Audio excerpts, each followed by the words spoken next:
Kenneth Vance from Rooftop Video News. The subject of today's discussion is the war, or whether people are burning in hell right now or not.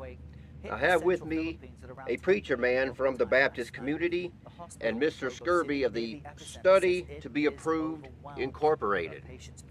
Now, according to studies, the majority of people believe in eternal torment and that people are right now burning in hell. According to the minority, the Bible teaches that this is a lie. Preacher man, can you tell us from where you get your evidence to support never-ending torture in hot molten ash? Is this a hellfire preacher named Jesus? A hellfire preacher named Jesus. Dr. Skirby, what is it you believe is going on right now with those who die at Study to Be Approved Incorporated? Well, Kenneth, we believe that when people die they remain in the grave till the first or second resurrection. Preacher man, more people are coming to recognize that the dead do not go to heaven or hell at death. And I'm sure that these people are not going to agree with you. If these people were to give you evidence that you were wrong in your teachings, how would you respond to them? Hell is real. People are suffering in hell right this moment.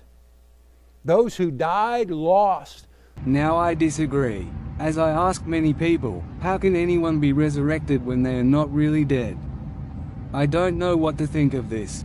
But whether you think about it or not, hell is burning. Hell is burning right now. People are suffering right now that could have been saved. But preacher man, many will come forth with claims that people are rewarded according to their works.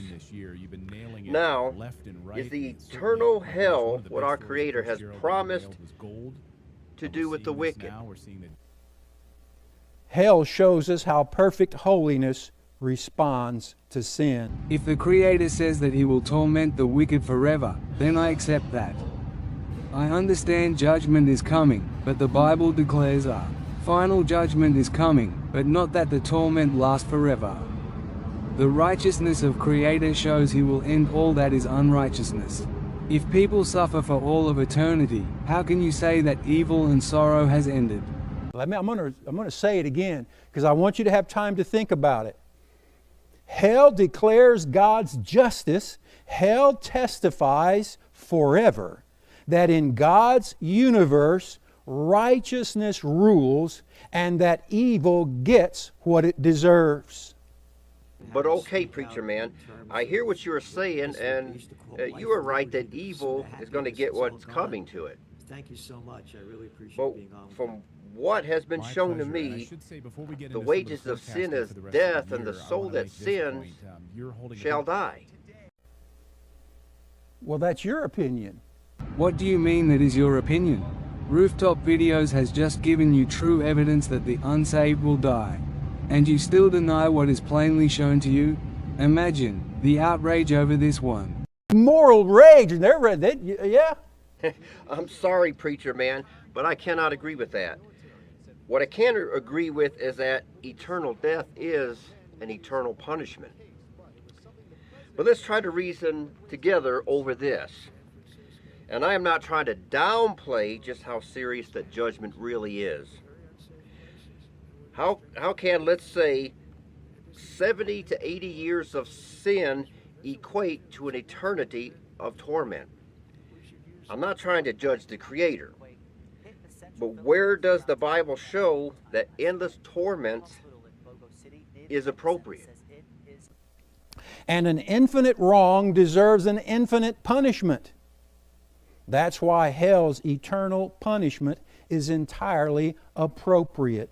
Think of it this way, Kenneth. In my studies I see that the Bible shows that the wicked will burn up into ashes. If people are burned into as, then they must burn up. Therefore, the lake of fire would no longer be needed once it has burned everything up. But anyway, hell is a place of unquenchable fire. Yes, I hear your point, Dr. Skirby. I have heard that in Ecclesiastes that the memory of them is forgotten. If the wicked are burned into ashes for real, then what does that say to you, preacher man? How could there be any memories when the dead are turned into ashes? Hell is a place of memory and remorse.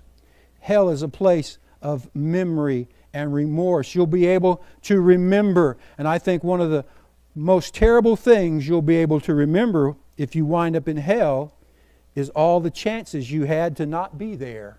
I think it is important for people to even know what death is as described in the Bible. And from there can we understand just what the lake of fire is even for. I agree with that assessment.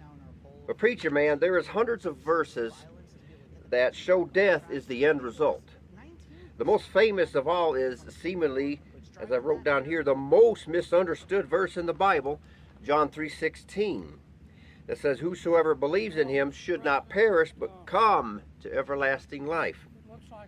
This and many more verses keep saying most will perish, which means to be gone and non-existence. To my viewers, how would you explain your refusal to believe all of these verses? The rich man and Lazarus passage, you remember that? That's a terrible thing. Just consider it this way.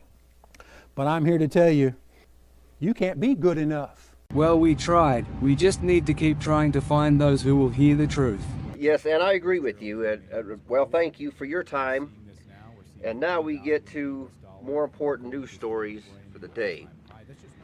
Starting with Taylor Smith broke a nail. And then we'll get into Trump might be having another phone call with President Putin. And then we'll bring in video game news and the next blockbuster Hollywood movie and even more when we come back.